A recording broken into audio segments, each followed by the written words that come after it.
broadcast is Sathya Prakash, Congress spokesperson. Thank you, sir, for joining us. Mr. Sathya Prakash, firstly, before we get into the details, I want to understand why this entire cabinet reshuffle was needed over there. I'm not sure that there will be a cabinet reshuffle as of now, but there are rumors and a lot of media have been reporting such this thing. Any government which is nearing the halfway mark, definitely there will be a performance appraisal. There's no doubt that this government as a whole, when it comes to its appraisal, has done a fantastic job as far as our 5 guarantees are concerned. The way we have protected the social fabric of the state, the way Karnataka is the second highest FDI contributor to the country. It is the second highest job creator in this country. It is the second highest contributor to the central exchequer as far as taxes are concerned. Keeping all this, and if you see, it is the second highest, per capita after Telangana.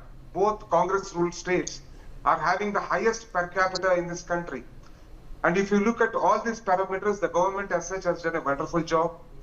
I think any government which comes closer to its halfway mark, there will be so many aspirants in the party who would have missed the bus in the first phase when the first expansion took place. So definitely there is nothing wrong.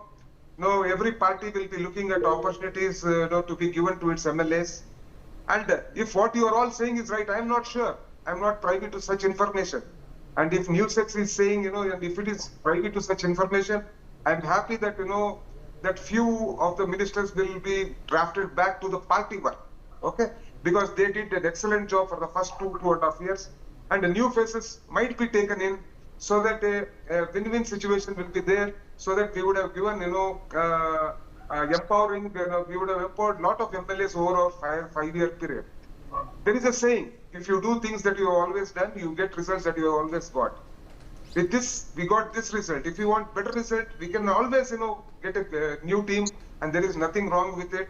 The High Command and our General Secretary in charge, Mr. Randeep Singh Surjewala, will sit down, talk with the MLAs, talk with concerned stakeholders in the state, and whenever, as and when the party feels that, a reshuffle is on the cards, it will do. There is nothing, much I can say on this. But as of now, nothing of that sort is on the cards, at least for the next 1 week, 10 days is all I can say. Mr. Sathya Prakash, even though it is very likely and there is no official confirmation of this cabinet reshuffle, but if we look at this, they are saying that it will be based on the Kamaraj model that has been in place, and they will be in fact looking at old faces going back to the party, strengthening the organizational entire process, and they will look at younger new faces to hold these ministerial positions. And our sources are telling us that there are in fact, the way things are going on in Karnataka, the way people of Karnataka are happy with this government, there is every chance that Congress will return back to power in 2028. Because all sections, the Dalits, the OBC, the minorities, the poor, the women, the youth, everyone are happy with this government. And it is at this moment that we need to put a lot of effort on our organization. We should not also forget that BJP and JDS are together. And we have to, have a robust organization in place. And on one side, the government will be doing a fantastic job. But on the other side, when the castes and the communals have come together in the form of BJP and JDS, it is very imperative that the organization, Congress as an organization, should be strengthened. And it is very important that, people who know the in and out of organization building, if few of the senior ministers come back to the party and build the party in the run-up to the 2020 election, there would be nothing like it. Congress knows that it has lowest chance of, repeating its performance in 2028. And that is why, there are talks that, few of the ministers who are, known campaigners have to be drafted back to the party work. If such a thing happens, and if Comrade is the model that our party is going to take, there is nothing wrong in it. One thing is, it will be a win-win situation for everyone. How it will be a win-win situation? The new faces will get into the cabinet so that, they will know what they will have a chance to do whatever possible in the next 2.5 years. The senior ministers who in for the last 1.5 years will go back to the party and make sure that Congress returns to power in 2028. And that is a win-win situation for both the old-timers and the new-timers and the party cadre as a whole, because in that case we would be, in power for 10 years and we would have succeeded in keeping the castes and fascists away from Karnataka at least. Circle back to Mr. Sathya Prakash. You heard your counterpart over there. They have raised some allegations that the government needs to focus on development of the state. I want to question elections. The senior people will be involved in that. So will the young, Turks be able to handle these demands of development?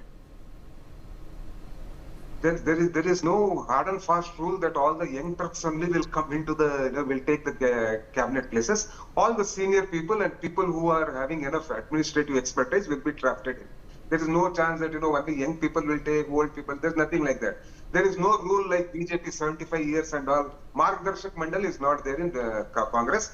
Anyone who is eligible, who has necessary expertise and who would bring in value addition to this government will be drafted in by the Congress party. Coming back to my friend, what he said. Do you know what is the cost of that 1,35,000 crores? 1,35,000 crores is not going to be investment at the start. And it is not to Puducherry, it is to Vizag. Do you know what is the cost? We are whopping 25,000 crores is the cost for AP. Why should we spend 25,000 crores, give 65,000 crores to Google, when sitting in Bangalore, we got 10 lakh crores investment into Bangalore. Hundreds of companies are thronging in.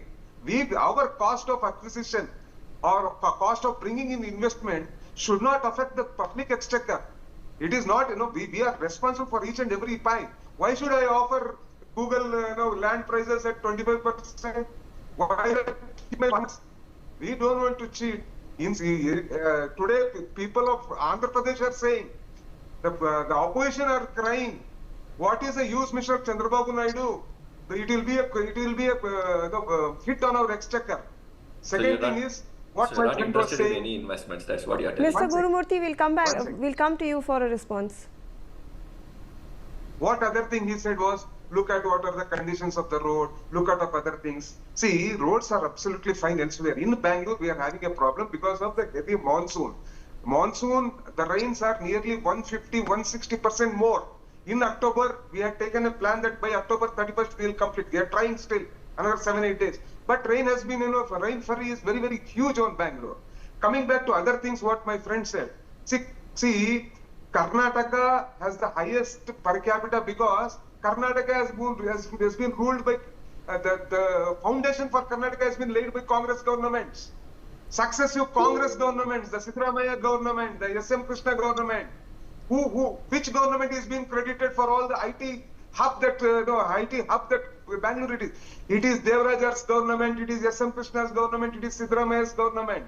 Right. BJP has done nothing okay. Mr. Sathya Prakash, I like